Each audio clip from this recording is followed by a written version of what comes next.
Assalamualaikum warahmatullahi wabarakatuh. Apa kabar sahabat Zakat TV? Berjumpa kembali dengan saya Devi Permalasari dalam program Suara Perempuan Muslimah. Tumbuh berkembang menjadi pribadi yang berkompetensi individual dan sosial adalah hak semua anak. Dan di episode kali ini saya kedatangan tamu seorang perempuan muslimah, sosok pendidik untuk anak berkebutuhan khusus, Mbak Yurisa Purwanti. Assalamualaikum Mbak. Waalaikumsalam warahmatullahi wabarakatuh. Apa kabar? Alhamdulillah baik. Terima kasih ya Mbak sudah datang berbagi Sama-sama. dengan sahabat Zakat TV. Mbak, kita akan berbincang-bincang tentang kesibukan Mbak Ica sebagai pendidik anak berkebutuhan khusus. Kita tahu bahwa mendidik anak itu perlu ekstra sabar karena anak itu kan awal ya, pemula gitu. Jadi kita harus banyak membekali hal yang positif di depannya. Tapi ini Mbak Ica memilih sebagai pendidik anak berkebutuhan khusus itu pasti harus butuh ekstra sabar kan Mbak? Itu memang pilihan di awal atau bagaimana Mbak? Ada cerita? Itu sebenarnya bukan pilihan di awal karena tidak pernah terlintas dalam pikiran saya tuh bisa mau untuk menjadi guru pendidik. Awalnya tuh cita-citanya pengen jadi wanita karir, bekerja di perusahaan karena background pendidikan saya psikologi. Jadi rencananya tuh pengen kalau bisa kerja di perusahaan bagian HRD, bagian rekrutmen karyawan. Tapi setelah lulus kuliah kebetulan saya diminta sama dosen saya untuk membantu dia untuk tes psikotes untuk di sekolahnya. Jadi freelance waktu itu. Jadi kalau ada siswa baru masuk biasanya mereka ada tes intelijensi. Nah, saya ikut di situ. Setelah beberapa lama ada temen yang menawarkan, kebetulan dia mau pindah dari Jakarta mau ke Karawang. Jadi dia nawarin saya, mau nggak pegang anak autis? Untuk menggantikan dia? Untuk menggantikan dia. Pertama tuh aduh, anak autis kan image-nya nakal. Waktu itu saya taunya anak autis itu nakal, suka marah-marah, nggak jelas. Ya, jadi sempat pertama bingung, cuma ya udah deh dicoba aja nggak apa-apa karena kebetulan anak yang mau saya pegang nih saya udah kenal. Dulu waktu pas saya kuliah dia pernah jadi objek penelitian saya waktu itu untuk mata kuliah psikoanalisis kalau nggak salah. Jadi dia lebih mempercayakan ke saya karena sudah kenal kan. Akhirnya saya coba, ternyata cukup menyenangkan ya ininya pekerjaannya. Si anak waktu itu berapa tahun? Usianya 12 tahun, kelas 1 SMP. Jadi menyenangkan karena dia sudah terbentuk, sudah jadi dalam arti kata perilakunya sudah baik. Sudah seperti anak reguler tapi masih ada khasnya anak autis. Jadi tidak terlalu sulit waktu itu handle-nya.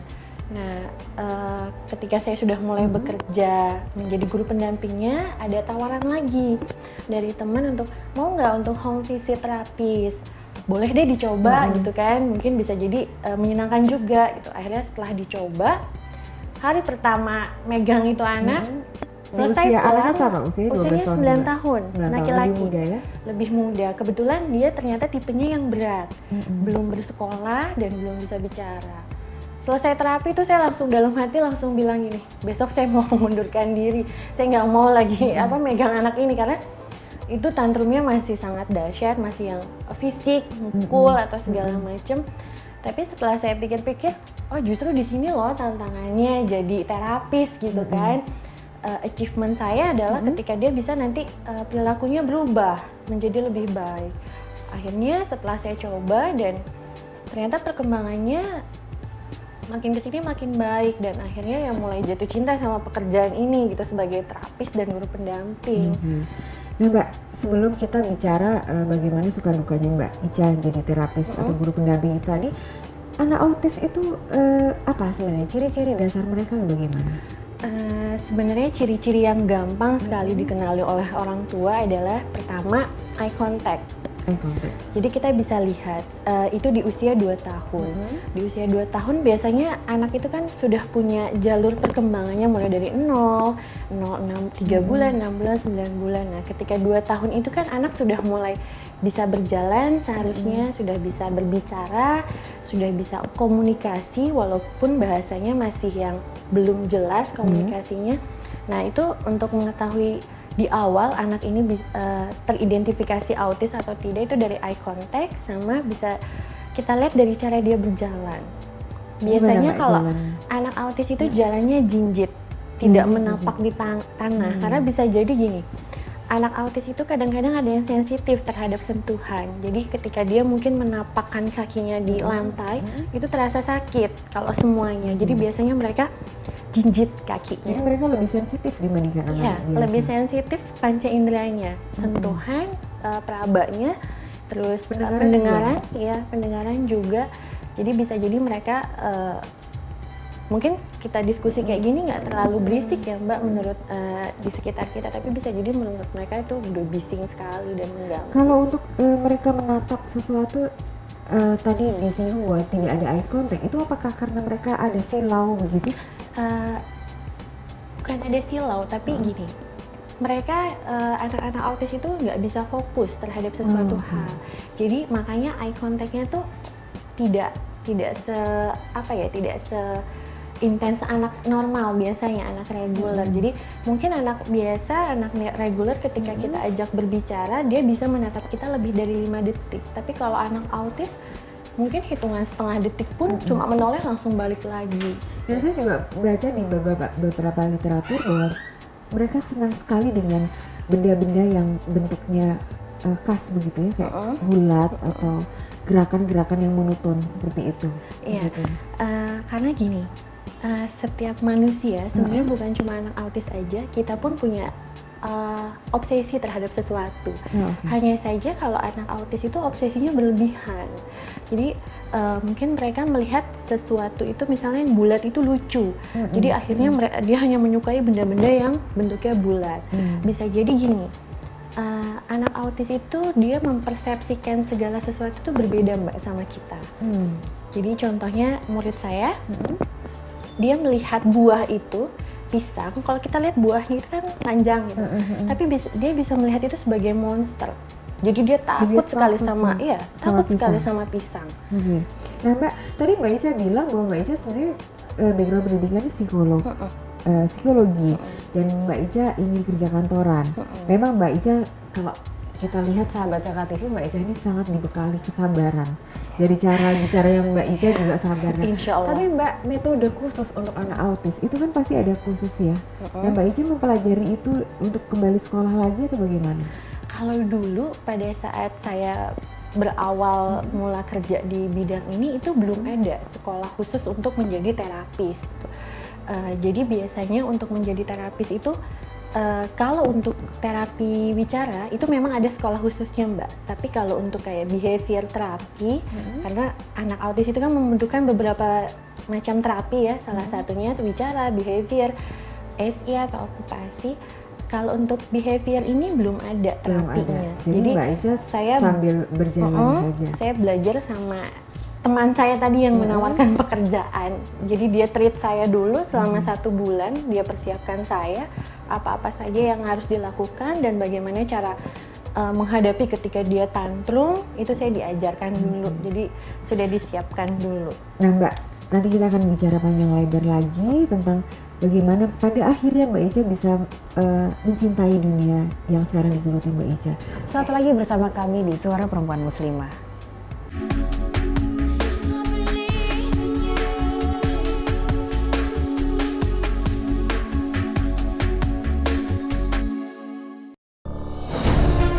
Ketika keindahan dunia merebak keselarasan, berbagi kemesraan. Ketika sejuta tangan merangkai kebahagiaan dalam kehidupan yang harmoni. Ketika zakat Anda wujudkan indahnya dunia.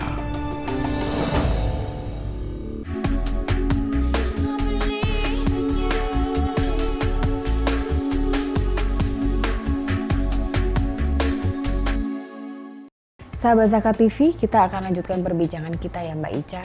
Mbak Ica kan semakin lama akhirnya semakin bisa menikmati dunia ini. Dan dari anak yang usia 12 tahun, 9 tahun, kemudian sekarang Mbak Ica juga menangani anak yang lebih usianya lebih kecil, lebih dini. Itu 4 tahun. 4 tahun. Ada perbedaan gitu Mbak antara yang 4 tahun, artinya mungkin dia belum terbentuk ya dibandingkan dengan 12 tahun. Pastinya ada perbedaan karena kebetulan yang 4 tahun ini dia telah terdeteksi. Jadi baru terdeteksi itu sekitar usia 3 tahun dan ketika terdeteksi itu dia sempat ikut terapi, dikasih terapi sama orang tuanya, hanya saja tidak continue. Jadi hasilnya nggak maksimal, perkembangannya tidak terlihat. Jadi mau nggak mau ketika dia bersekolah di TK, sekarang dia usianya usia TK, itu saya harus ibaratnya bekerja ekstra keras untuk membentuk perilakunya dia, untuk mengajarkan perilaku yang baik, yang mana yang boleh, yang mana yang tidak. Terus bagaimana cara bergaul, bagaimana cara berkomunikasi dengan baik, itu pastinya akan lebih butuh usaha yang ekstra. Karena kebetulan sekali dia masih 4 tahun, jadi kita harus ekstra hati-hati sekali. Takutnya ketika kita bersikap tegas akan menimbulkan trauma. Nah, justru kalau udah trauma itu akan lebih sulit lagi untuk membentuk perilakunya menjadi ke arah yang lebih baik. Saya juga pernah dengar keterangan bahwa anak-anak autis itu bakatnya jauh lebih terlihat begitu ya Mbak daripada anak-anak biasa, atau bagaimana? Sebenarnya sama mungkin ya Mbak ya, sama anak biasa, hanya saja kalau untuk anak berkebutuhan khusus, untuk anak autis, kita harus menyiapkan mereka kan untuk kedepannya. Kita juga biasanya harapan orang tua itu nggak muluk-muluk sampai seperti anak reguler yang pengen sampai kuliah, bekerja kantoran. Tapi kalau orang tua yang memiliki ABK itu yang penting bisa tamat SMA deh. Itu jadi, sudah cukup untuk mereka. Itu ya, sudah Mbak? cukup. Tapi kita sebagai terapis biasanya gak bisa hanya sampai SMA aja gitu. Ketika dia lulus SMA dia punya apa? Dia tidak bisa. Berarti kan mesti menyiapkan anak-anak ini menjadi life ready. Ya. Nah, itu apa yang harus dibutuhkan? Kerjasama pasti. Iya, pastinya kerjasama sama orang tua untuk menggali apa sih bakat si anak. Ketika kita sudah tahu bakat si anak, bisa jadi inilah yang kita jadikan nanti untuk bekal hidup dia di masa depannya, untuk dia bisa membuka lapangan pekerjaan untuk orang lain. Karena kalau anak autis itu kan susah untuk kerja sama-sama banyak orang gitu kan. Ada satu pembuktian kah Mbak atau Mbak Ica sendiri sudah melihat hasil dari anak yang dulu pernah Mbak Ica terapi atau dampingi gitu sekarang berhasil? Iya ada. Dulu murid saya dia secara intelijensi memang tidak begitu baik, tapi kebetulan dia sekolahnya di sekolah umum. Dalam arti kata tidak begitu baik bukan berarti dia tidak bisa apa-apa. Mungkin dari 30 siswa peringkatnya 20 atau 30. Nah, di situ kita lihat, kita kembangkan apa sih yang bisa digali dari si anak gitu kan. Oh, ternyata si anak ini suka memasak. Tuh, dia suka sekali memasak. Akhirnya di sekolah itu kita menyiapkan waktu khusus untuk si anak ini biar lebih tergali bakat masaknya. Nah, ketika dia lulus sekolah, dia mengatakan bahwa saya ingin menjadi chef. Nah, kebetulan keinginannya dia ini didukung oleh orang tua. Jadi sama orang tuanya dia dibuatkan restoran dan dia menjadi chef di sana. Dan sekarang berhasil ya? Ya. Alhamdulillah. Alhamdulillah. Usianya berapa sekarang Mbak? Usianya sekitar 20 tahun. 20 tahun. Dan dia akhirnya juga berhasil bekerja di sebuah restoran. Dia punya restoran sendiri ya? Iya, punya restoran. Dan dia pasti sendiri. punya karyawan-karyawan, anak buah begitu? Iya, punya karyawan dan anak buah. Jadi karena komunikasinya terbatas dalam arti kata mungkin anak autis ini tidak seperti anak reguler lainnya, mungkin punya jiwa kepemimpinan. Mungkin dia masih kurang masih egois terhadap diri dia sendiri. Dan itu yang harus didampingi. Nah, itu didampingi sama pihak keluarga, menjembatani antara kemauannya dia terhadap anak buahnya seperti apa dan kemauan anak buahnya terhadap bosnya itu seperti apa, itu ada yang menjembatani. Mbak, apakah anak-anak autis ini, itu kan tadi kita bicara manisnya gitu, tapi kan itu semua ada proses adaptasi pastinya. Kalau kita bicara anak-anak yang yang akhirnya berkompetensi individual dan sosial, pasti dia harus beradaptasi dengan lingkungan. Terus bagaimana sekolahnya? Apakah dia memang harus tetap di tempat yang untuk terapi anak-anak autis atau boleh sekolah umum? Biasanya gini, kalau si anak dideteksi memiliki intelijensi yang rata-rata atau bahkan di atas rata-rata, itu sebaiknya kita sekolahkan di sekolah umum.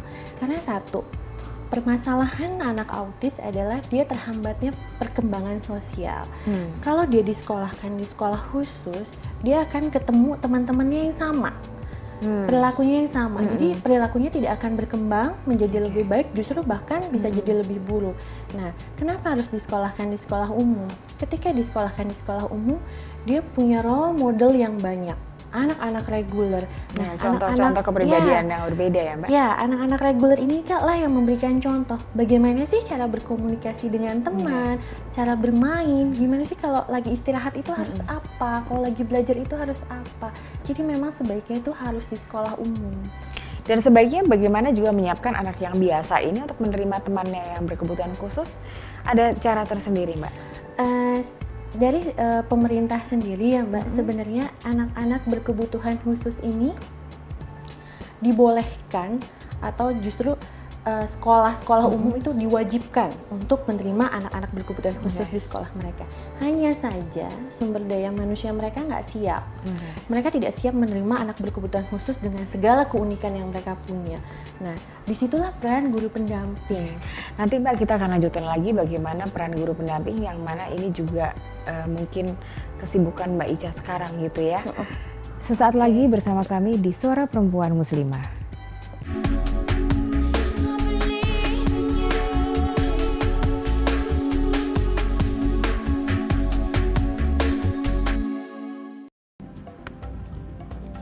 Semangat kemenangan harus berasal dari sportivitas yang datang dari hati. Saya Bambang Pamungkas, saya zakat di Dompet Duafa. Keluarga adalah sumber inspirasi saya. Kehangatannya datang dari hati. Saya Inneke Kusharawati, saya zakat di Dompet Duafa. Berbagi memudahkan rezeki, karena datang dari hati. Saya Ipo Santosa, zakat di Dompet Duafa. Dompet Duafa.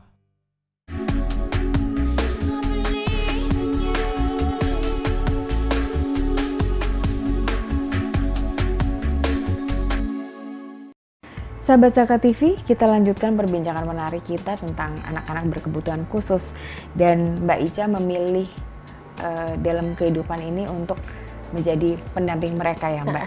Mbak tadi kan dijelaskan bahwa kalau pada saat mereka harus berbaur dengan teman-teman yang biasa ini, justru sebenarnya yang anak-anak biasa ini juga harus disiapkan ya secara mental untuk menerima mereka. Itu kan belum ada metodenya, belum ada pakemnya. Iya, tapi apa yang dilakukan Mbak Ica ya? Biasanya kalau di sekolah umum, ketika saya mendampingi murid saya, awal sekali pertama masuk, itu saya sosialisasi dulu ke guru-gurunya. Jadi saya sosialisasi, kasih tahu bahwa ini ada murid yang berkebutuhan khusus, saya jelaskan perilakunya seperti apa, kebiasaan-kebiasaan dia seperti apa, dan saya jelaskan juga cara menangani si anak kalau sedang kehilangan fokus atau sedang tantrum. Itu biasanya sebulan sebelum masuk sekolah saya sudah datang ke sekolahnya, kasih treatment ke guru-gurunya. Dan ketika masuk ke sekolah, mulailah di situ saya mentreatment teman-temannya yang lain, memberitahukan bahwa nih kalian punya teman spesial loh, punya teman yang istimewa. Teman kalian ini sama seperti gurunya, saya jelaskan perilaku-perilaku yang sering muncul dan bagaimana cara menanganinya. Tapi akan lebih sulit men-treat anak-anak ketimbang gurunya, karena satu faktor usia. Dan menurut mereka biasanya anak autis itu kan punya kecenderungan perilaku yang sedikit aneh mungkin menurut mereka. Jadi itu bisa jadi bahan mereka membuli si anak gitu, karena menurut mereka aduh lucu sekali gitu kalau diiniin dia jadi loncat-loncatan atau apa. Itulah yang saya harus secara terus-menerus menjelaskan ke si teman-temannya ini bahwa perlakukanlah dia sebagaimana kamu memperlakukan teman kamu yang lain. Sebenarnya dia sama, hanya berbeda di cara dia menerima perilaku kalian aja, tapi pola pikirnya sama kok sama kalian. Tapi kan Mbak Ica juga pastinya butuh ekstra sabar ya. Kalau tadi harus menangani anak yang berkebutuhan khusus yang unik itu tadi, terus kebutuhan gurunya sendiri dan kemudian anak-anak yang biasa ini. Bagaimana Mbak Ica sendiri juga harus menata emosi Mbak Ica gitu. Itu apa Mbak? Ada latihan tersendiri kah atau treatment untuk diri sendiri apa yang dilakukan? Biasanya sih banyak istighfar aja Mbak. Ketika si anak sudah mulai tantrum dan sulit untuk dikasih tahu, biasanya saya akan abaikan. Saya abaikan dulu karena kalau saya teruskan, saya paksa dia untuk oke, kamu harus begini, itu tidak akan nyampe ke si anak. Karena biasanya apa yang kita rasa, itu mereka juga rasa. Karena kayak semacam ada koneksi lah antara si anak dan si pendamping gitu. Kita sudah hubungan kita tuh sudah lebih dari sekedar cuma guru aja, tapi itu adalah tali penguat kontak ya, kontak batin. Jadi kalau kita ada perasaan nggak menerima si anak pun akan ada merasakan itu. Jadi dia nggak mau. Misalnya kita mau terapi, tapi kita moodnya lagi nggak bagus gitu kan. Itu si anak juga bisa merasakan. Nah Mbak, materi atau yang kita ajarkan kepada anak-anak itu bermacam-macam, dan satu yang penting adalah konsep berketuhanan. Bagaimana cara Mbak Ica untuk mengajarkan kepada anak yang berkebutuhan khusus tentang konsep ketuhanan itu? Biasanya itu mereka sudah mendapatkan materi ya Mbak di sekolah biasanya. Nah, saya di rumah tinggal menguatkan. Biasanya kita visit ke rumah. Kalau untuk anak ABK ada home visit terapis. Dan itu waktu terjadwal atas perjanjian atau? Terjadwal atas perjanjian. Jadi kita ajarkan seperti kita mengajarkan anak reguler aja. Cuma memang bedanya mereka tidak merasa itu sebagai kewajiban. Contohnya ketika kita mengajarkan sholat, sholat itu wajib, gitu kan? Puasa itu wajib. Nah itu yang akan muncul pertanyaan-pertanyaan, kenapa wajib? Karena ini untuk ini kita jelaskan, mereka akan menimbulkan pertanyaan lagi yang sampai akhirnya saya perlu konsultasi dulu nih gimana cara menjawab. Mereka jauh lebih kritis dibandingkan anak-anak biasa? Iya, mereka ketika kita suruh misal berpuasa, kenapa harus puasa? Karena untuk ini, kenapa? Terus aku lapar, aku haus, kenapa nggak boleh makan, tidak boleh minum, untuk apa? Apa itu pahala? Biasanya mereka akan mencecar kita dengan pertanyaan-pertanyaan yang sampai pada akhirnya mereka bisa connect gitu. Oh ini untuk ini loh, oh kita punya Tuhan, kita tempat meminta kita kepada Tuhan, ini segala macamnya. Itu butuh waktu yang terus menerus. Jadi harus continue. Dan penataan bahasa kita ke mereka pun juga harus diolah ya, karena kan mereka memakai, bagaimana Mbak, daya tangkap mereka berarti harus dengan bahasa yang paling sederhana. Untuk di awal kita memang menggunakan bahasa baku. Kayak misalnya kalau anak-anak sekarang biasanya ngomongnya enggak, tapi mereka tuh kita ajarkan untuk berbicara tidak. Jadi lebih baku bahasanya, tapi akan lebih bagus ketika mereka sudah berkembang, sudah SMP, SMA, mereka kan punya role model. Bahasanya akan berbeda. Akan lebih baik kalau kita juga lebih fleksibel. Oke, kamu boleh loh berbicara seperti ini. Ini cara berbicara dengan teman-teman tuh seperti ini loh. Gitu. Jadi mereka ada alternatif kata begitu, tidak harus jadi kaku. Kalau untuk yang sudah dewasa, karena mereka sudah bisa membedakan biasanya mana yang bagus, mana yang tidak bagus, mana yang baik. Berarti autis itu bisa disembuhkan ya Mbak? Sebenarnya nggak bisa disembuhkan. Autis itu hanya bisa diminimalkan. Perilaku-perilaku negatifnya atau perilaku-perilaku yang tidak sesuai itu hanya bisa diminimalisir saja, tidak bisa disembuhkan. Jadi minimal kita bisa memberikan si anak terapi menuju ke arah yang mendekati perilaku anak normal, tapi tidak bisa disembuhkan. Itu mereka sandang seumur hidup. Tapi sejauh pengalamannya Mbak Ica, mereka pun juga sudah berhasil ya Mbak, mendekati seperti teman-teman yang lain, gitu. Nah ada nggak Mbak terakhir ya tips dari Mbak Ica, sebaiknya peran orang tua, karena meskipun orang tua ini mampu memberikan guru pendamping, pastinya peran mereka juga sangat besar kepada anak. Itu apa? Misalnya khusus ya untuk memberikan terapi tidak melulu harus berpatokan pada si gurunya. Ada tips nggak Mbak untuk mereka, para orang tua yang dianugerahi anak berkebutuhan khusus? Selain si anak berkebutuhan ini membutuhkan perhatian ya Mbak dari si anak, dan mereka juga membutuhkan penerimaan. Karena biasanya banyak sekali orang tua yang memiliki anak ABK itu sulit sekali menerima keadaan si anak. Bahwa anaknya menderita autis atau ADHD, ADD.